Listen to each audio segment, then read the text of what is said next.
नमस्कार, मी Shivani. Pune prime news मध्ये आपलं स्वागत. मुंबईत खासदार संजय राऊत यांची आज 27 जुलैला पत्रकार परिषद पार पडली. यावेळी बोलताना संजय राऊत यांनी उपमुख्यमंत्री देवेंद्र फडणवीस यांच्यावर टीका केली. आज महाराष्ट्र त्यांचा द्वेष करत असून या राज्याची बहुतांश जनता देवेंद्र फडणवीस यांना खलनायक मानते, असं संजय राऊत म्हणाले. यासोबतच याला ते स्वतः जबाबदार असून देवेंद्र फडणवीस यांनी नेतृत्वाची एक उत्तम संधी गमावली असल्याचं देखील संजय राऊत म्हणाले. उद्धव ठाकरेंना अडचणीत निर्माण करण्याचं काम करण्यात आलं फडणवीस आणि खुलासे जे अनिल देशमुख यांनी केले.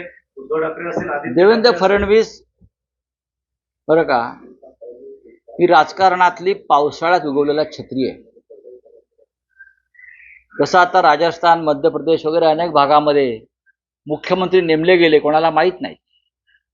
तसंच त्या काळामध्ये देवेंद्र फडणवीस यांना मुख्यमंत्रीपदी अनेक अनुभवी नेत्यांना डावलून केल्यामुळे देवेंद्र फडणवीस महाराष्ट्राला माहीत झाले.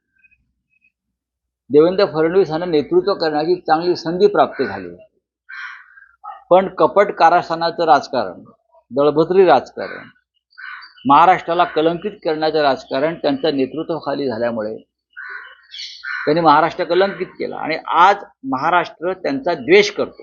या राज्याची जनता, या राज्याची बहुसंख्य जनता देवेंद्र फडणवीस यांना खलनायक मानते. त्याला जबाबदार ते स्वतः. एक उत्तम संधी त्यांनी नेतृत्व करण्याची गमावली. भारतीय जनता पक्षानं या महाराष्ट्राचं जेवढं नुकसान केलेलं आहे त्यांच्या कपट नीतीनं, ते भरून येणं सोपं नाही. त्यासाठी महाराष्ट्रामध्ये आम्हाला पुन्हा सत्तेवर यावं लागेल आणि जी घाण आहे फडणवीस आणि त्यांच्या लोकांनी निर्माण केलेली, ती आम्हाला स्वच्छ करावी लागेल.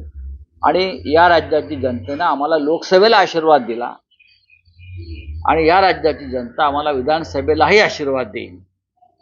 देवेंद्र फडणवीस यांच्याविषयी इतकंच सांगेन, त्यांनी सत्तेचा गैरवापर केला. आपल्या विरोधकांना बदनाम करण्यासाठी, खतम करण्यासाठी, तुरुंगात टाकून राज्य करण्यासाठी त्यांनी गृह खात्याचा गैरवापर केला.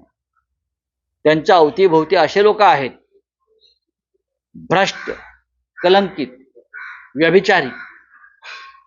चांगला गृहमंत्री असता तर त्यांनी 5 मिनिटात अर्ध मंत्रिमंडळ तुरुंगात टाकला.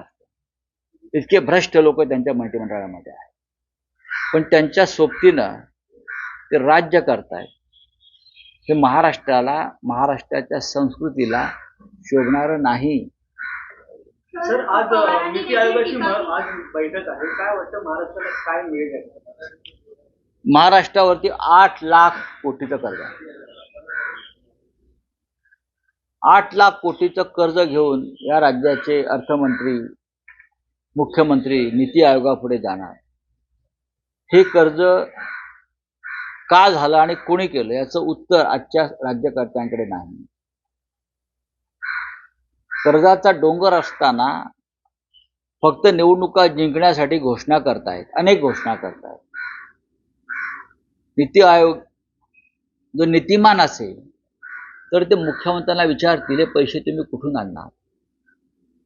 निवडणुका जिंकण्यासाठी सरकारी तिजोरीचा वापर ज्या पद्धतीनं होतो आहे, गेल्या 2.5 वर्षामध्ये आणि त्याच्या आधी आमदार आणि खासदार विकत घेण्यासाठी आमची शिवसेना, त्यातून नगरसेवकांपासून अनेक पदाधिकारी विकत घेण्यापर्यंत एकनाथ शिंदे यांच्या पक्षानं, त्यांच्या गटानं किमान 3 ते 4 हजार कोटी रुपये खर्च केले.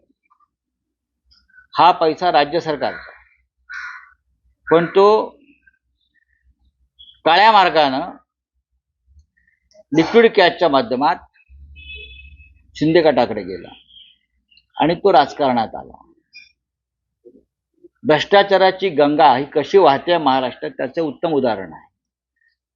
कालच्या लोकसभा निवडणुकीत, कालच्या विधान परिषद निवडणुकीत आणि उद्या होणाऱ्या निवडणुकीसाठी अशा पद्धतीनं या राज्याचे लुटलेले हजारो कोटी रुपये राजकारणामध्ये आणले जातील आणि भ्रष्टाचार आम्ही सहन करणार नाही असं सांगणारे नरेंद्र मोदी इथे त्यांच्या व्यासपीठावरती टाळ्या वाजवायला येतील. तो नीति आयोग की मीटिंग है आज, 6 राज्यों के मुख्यमंत्री विरोध कर रहे हैं जो अपोजिशन के हैं, और किस तरह से देखेंगे? देखिए, नीति आयोग के आज के बैठक में इंडिया ग्रुप के मुख्यमंत्री नहीं जाएंगे, ये लगभग तय हो गया है, क्योंकि तमिलनाडु के मुख्यमंत्री स्टालिन साहब ने तो पहले कहा है कि हम नहीं जाएंगे। केजरीवाल साहब को जेल में डाला है, और भी मुख्यमंत्री है वो नहीं जाना चाहते, तेलंगाना के मुख्यमंत्री नहीं जाना चाहते। पाहत रहा पुणे प्राईम न्यूज। धन्यवाद।